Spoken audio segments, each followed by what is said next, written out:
sahabat Q, ini nanti gue kasih tunjuk ya cara kuliah di universitas terbuka by online.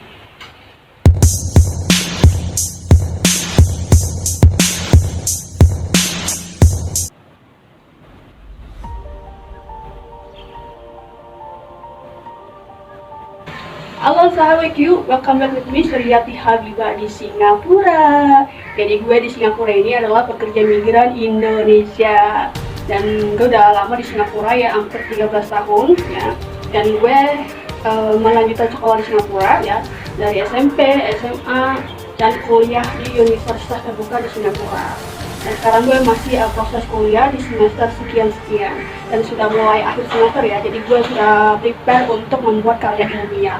Gue ambil kuliah di jurusan komunikasi. Kenapa gue ambil kuliah di jurusan komunikasi? Karena pertama, gue mempunyai kekurangan berkomunikasi. Jadi gue tuh orangnya introvert banget. Jadi untuk berkomunikasi itu kurang sekali. Dan gue juga tidak mempunyai teman banyak di Singapura ya. Lalu gue ngambil jurusan komunikasi. Dan sebelum gue kuliah, gue adalah YouTuber. Gue aktif sekali di media sosial YouTuber. Jadi pas banget ya, pas banget gue jadi YouTuber, terus gue ngambil kuliah di jurusan komunikasi. Jadi alhamdulillah kekurangan gue itu berkurang gitu untuk berkomunikasinya, sehingga dulunya gue introvert, sekarang tuh lebih ke extrovert. Jadi lebih mempunyai teman dan lebih speak up ke publik gitu, lebih komunikasi itu lebih luas lagi. So hari ini gue ingin menunjukkan kepada kalian ya cara kuliah gue di Universitas Terbuka. Jadi gue itu di Singapura kan kerja dari jam 9 sampai jam 5 atau jam 6 itu gue udah selesai kerja. Nah setelah selesai kerja, gue memutuskan untuk kuliah, yaitu nongkrong di meja itu. Nah itu meja kamar gue ya. Nah ini kamar gue, dan itu meja kuliah gue, dan itu karena ada komputer. Jadi mulai jam 6 itu gue udah mulai kuliah, harus kuliah di jam 6, harus disiplin sahabat Q. Karena gue targetkan sampai jam 9 itu kuliah gue udah selesai, dan jam 9.30 gue harus mandi.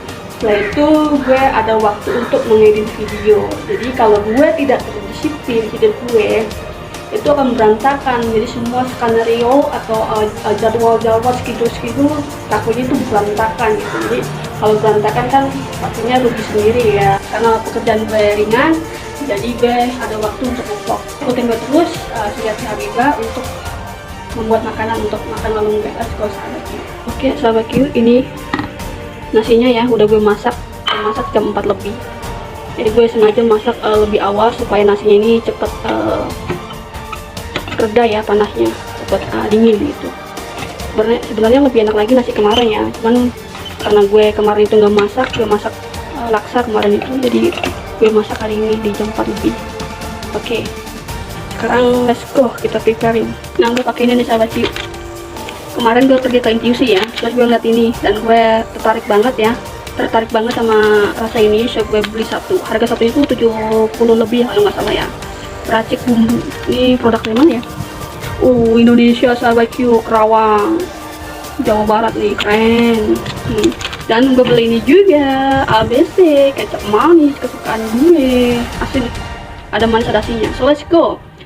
Oke sahabat Q, jadi hari ini gue memasak nasi gorengnya tanpa minyak dan garlic ya, karena kemarin itu gue lupa untuk membeli mereka. Jadi no choice, so today plan without oil and garlic. It's okay, let's go. Healthier, right?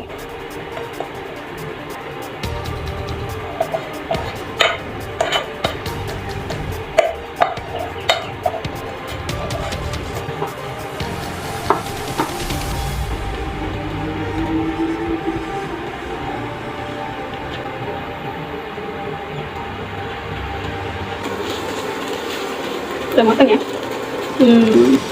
Selesai. Udah selesai, mantep. Kita matikan. Oke sahabat Q, gue makan malam dulu ya. Makan malam gue itu gak boleh lambat, biasanya jam 5 lebih, jam 6 lebih gue harus makan. Terkadang lambat juga, no choice-nya. Jadi hari ini gue mau makan early karena nantinya gue kuliah.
Ini websitenya tuh, Universitas Terbuka. Jadi kalau kalian nanti mau masuk kuliah, sistemnya kayak gini. Kita tinggal masuk aja. Dan ini modul-modulnya. Gue ngambil 24 SKS untuk semester sekian ini di tahun ini ya. Gue ngambil 24 SKS ya. Gue kasih tahu ya, boleh apa aja yang gue ambil. Sistem hukum Indonesia ya, gue ambil tuh sistem komunikasi Indonesia, pengantar statistik sosial dan produksi media dan opini publik, pengantar ilmu komunikasi, komunikasi persuasif, dan manajer media massa. Jadi gue ngambil 24 SKS.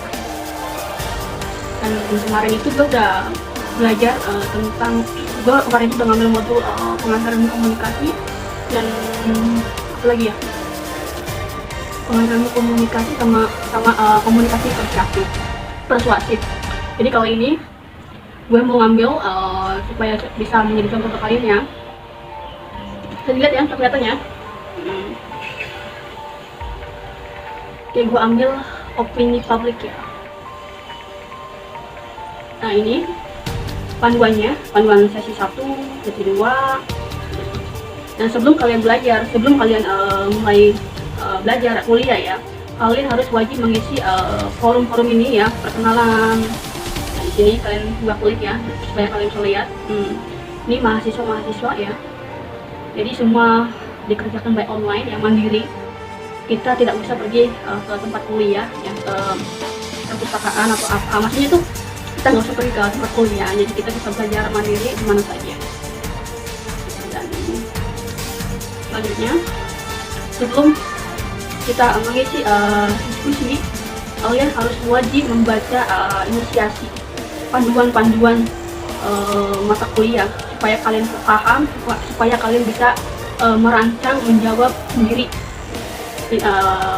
diskusinya. Nanti kita pergi ke sesi 2 karena sesi 1 udah gue kerjakan ya 2 hari yang lalu. Terus sekarang gue ke sesi 2 ya. Dan ini dosennya. Jadi sebelum dosen mengajarkan kita di diskusi, dosen itu akan memperkenalkan diri, siapa beliau dan semua lengkap mengenai pribadinya di video ini. Jadi gue nggak bisa klik videonya karena ini khusus mahasiswa saja yang tahu ya. Let's go ke next. Nah, kalian sebelum mengerjakan mata kuliah wajib hadir ya. Kehadirannya harus diklik ini, kehadiran ya, hadir, lalu menyerahkan. Nah, setelah kita klik kehadiran sesi kedua ya, kita wajib koreksi apakah kehadiran kita sudah tercatat. Kita bisa lihat dari sini, dari nilai ya. Nah, alhamdulillah kehadiran sesi 2 udah tercatat ya. Dan ini wajib kita harus ngecek, kita harus koreksi dan kita udah terdeteksi oleh komputer belum. Let's go, kita pergi ke ini, ke materi inisiasinya. Kalau cara gue belajar, gue itu selalu lihat diskusi dulu. Pertanyaan apa yang ada di diskusi, baru baca inisiasinya dan seterusnya, supaya pertanyaan-pertanyaan yang diberikan oleh dosen itu paham, masuk ke otak gue. Jadi gue bisa mengambil sumber-sumber yang valid dari website mana aja gitu. Nah, ini semua mahasiswa ya, pertanyaannya di sini ya. Dan ini mahasiswa yang sudah mengisi, tetapi gue nggak bisa memperlihatkan ke kalian semua ya, semuanya, jadi sebagian aja. So let's go back to ini ya. Nah, setelah gue sudah melihat diskusi ya, nah baru gue lihat ke materi inisiasi. Nah, seperti itu, gue baca materi inisiasinya sampai selesai, baru gue baca materi pengayaan.